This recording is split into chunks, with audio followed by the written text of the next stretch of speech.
Today we will be showing you how to replace a tape drive in an HP MSL 6480 tape library. The replacement will not require downtime. However, any backups running to the drive will need to be put on hold for the duration of the replacement. Additionally, if the drive you are replacing is the control path or master drive, you will need to ensure that no commands will try and access the library through this drive during the replacement. First, you will want to verify that the faulty drive is empty before putting it offline for replacement. If there is a tape in the drive, use the operator panel or WebGUI to move the cartridge out of the drive to a storage slot or a mail slot.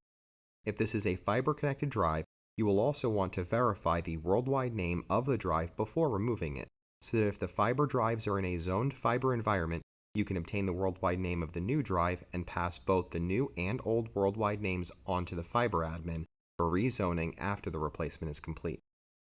Now you can use the operator panel commands to power off the faulty drive. Note the number of the drive that you are putting in the offline status. Drives are numbered consecutively in this library from the bottom drive in the lowest module, starting with drive number 1. This will include all drives in any expansion modules that you have installed. Once the command completes on the operator panel, you can move to the rear of the library. Locate the drive that you put in the offline state for replacement. The drive power LED should be off, indicating that the drive is ready for replacement. If the drive power LED is still on, go back around to the front of the library and verify that you put the drive offline correctly, and also verify the drive position.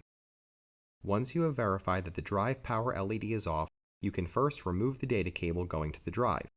Then you can loosen the two blue thumb screws that hold the drive in place. Once they are fully loosened, you can pull the drive straight back and out of the library.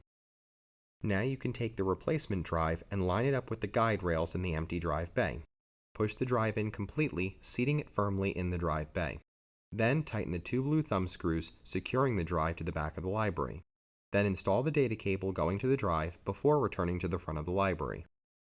Go into the operator panel and power the drive back on if it did not power up automatically when it was installed. Then verify that the library can see the drive correctly and clear any tickets associated with the faulty drive. Also, if this is a fiber-connected drive, please obtain the worldwide name of the replacement drive so you can pass it, along with the worldwide name of the faulty drive, on to the fiber admin for rezoning if necessary. Now you will need to reconfigure your backup software to see the replacement drive. For our purposes, since we use Symantec Backup Exec, we simply need to restart the software services so that the tape services can detect the replacement drive. Your software procedure may be different. Any questions about backup software should be directed to your software support or manufacturer. If you are having issues completing the drive replacement procedure, or the replacement drive does not fix the errors, please open a ticket through the Rocket Plus customer portal. Thanks for watching. This has been another video by the Top 10 USA Video Production Team. We look forward to sharing more content with you going forward, so please check out our YouTube channel and please subscribe so that you get notified whenever we release a new piece of content.